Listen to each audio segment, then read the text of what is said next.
सत्संग।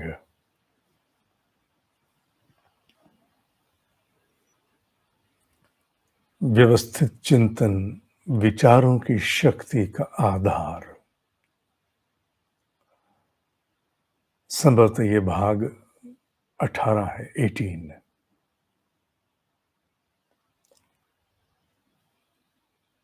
एक गहरी साधना के प्रशिक्षण पर हम आगे बढ़ रहे हैं। अपने भीतर के तप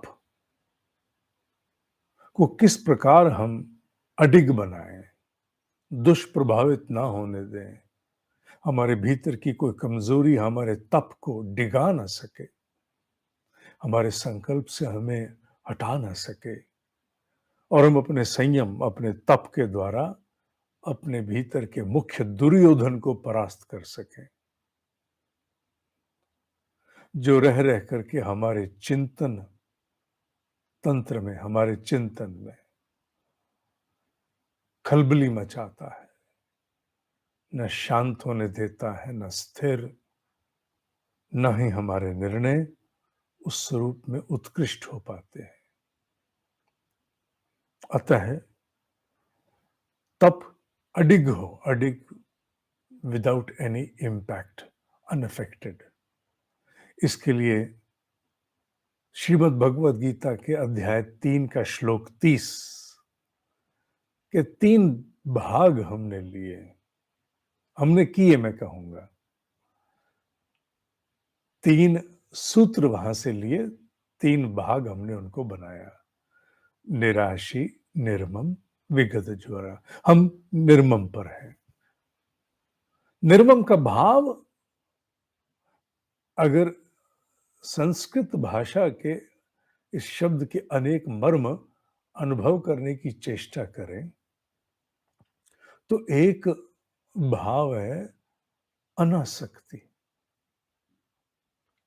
अनासक्त, बिल्कुल डिस्कनेक्टेड, अनासक्त हो जाना, अनासक्त होकर के अपने आप को संभालना, अपने भीतर ही एक ऐसी निर्ममता का परिचय देना जहां हम अपने पुराने अभ्यास के आसक्त नहीं हैं। हम भीतर के असुरों के आसक्ति में नहीं है, हम अपने संस्कारों की आसक्ति में नहीं है, वो संस्कार जो बाधा बनते हैं। यहां हनुमान का वो प्रशिक्षण याद रखना, एंटीबायोटिक्स में और सूत्र हनुमान में एक अंतर है।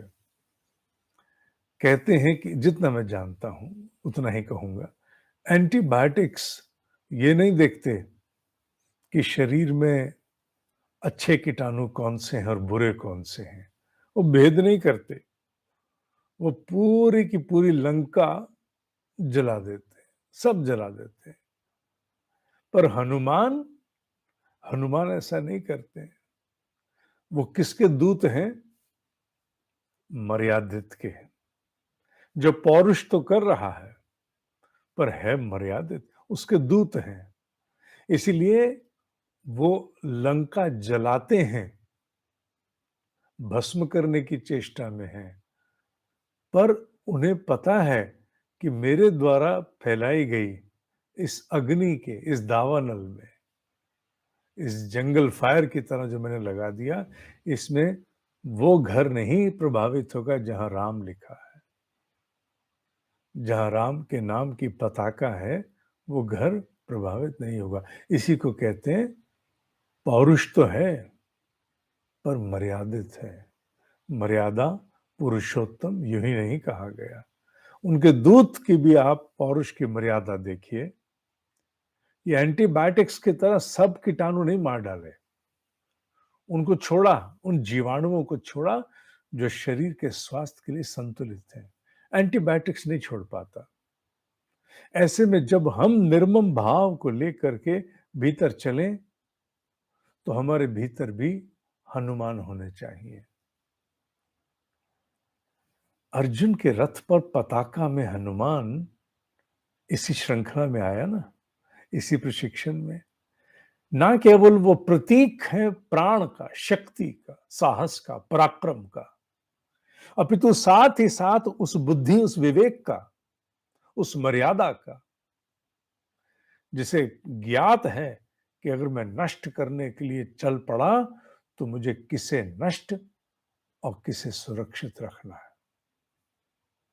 ये नहीं कि रैंडम फायरिंग चल रही है, उस क्रॉस फायरिंग में कोई भी आ गया, ना, बिल्कुल नहीं।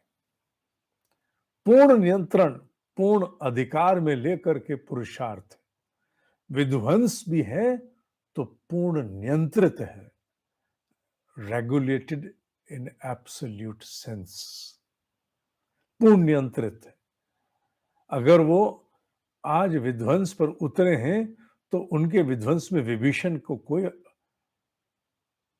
आहत नहीं करेगा, ना वो आहत होंगे, केवल वो जिन्हें करना है। ये बात हमें भी ध्यान रखनी है। निर्मम भाव का तात्पर्य ये नहीं होना चाहिए, क्योंकि साधक अनेकों बार जब अपने भीतर साधना पर आरूढ़ होता है तो कई बार बड़ा स्टबन हो जाता है, हठी, उद्दंडी हो जाता है। अध्यात्म में ये बहुत देखा जाता है। वो तपस्वी बनने के लिए निकलता है, तप आरंभ करता है, अपने भीतर के शत्रुओं का दमन करना चाहता है, अपने आप को बटोर करके अपने तप पर आरूढ़ होता है। उसका उद्देश्य क्या है? अपने भीतर की अराजकता को समाप्त करना, भीतर के शत्रुओं का दमन करना, भीतर के दुर्योधन का वध करना, ये उसका उद्देश्य है। पर साथ साथ क्या होता है, वो अपने उद्देश्य की पूर्ति के लिए जब भीतर कठोर होता है अपने प्रति, अपने प्रति, अपने प्रति, बार बार दोहरा रहा हूं, तो वो साथ साथ उद्दंड भी हो जाता है, स्टबन, ऑब्स्टिनेट, हठी, और उसका प्रभाव फिर उसके आसपास के परिकर पर भी पड़ता है तो वो अपने आप को वो कड़े हाथों ले रहा है, आड़े हाथों। वास्तविकता में तो वो अपने आप को आड़े हाथों ले रहा है। निर्मम तो वो अपने प्रति है, पर उसकी निर्मम भाव जब नियंत्रित नहीं, मर्यादित नहीं, तो उसके निर्मम भाव का प्रभाव उसके जीवन के अन्य पक्ष पर भी पड़ेगा और आसपास भी आएगा। वो नहीं देखेगा उस पर में कि विभीषण का घर भी जला कि नहीं जला, वो उसे भी जला देगा। इसलिए बहुत से अध्यात्म पथ के साधक बड़े उद्दंडी, मूडी स्वभाव में कठोर भी हो जाते हैं कई बार, क्योंकि हनुमान उस समय भीतर जागृत नहीं होते, हनुमंत भाव जागृत नहीं होता।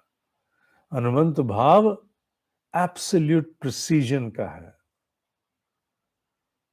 Even during the moments of raising A fire, a war, यहां तक कि जब अग्नि का प्रचंड प्रवाह वो प्रवाहित कर रहे हैं, उस समय भी उनको एब्सोल्यूट प्रिसीजन है, लेजर गाइडेड प्रिसीजन, किसको बिल्कुल नहीं छूना।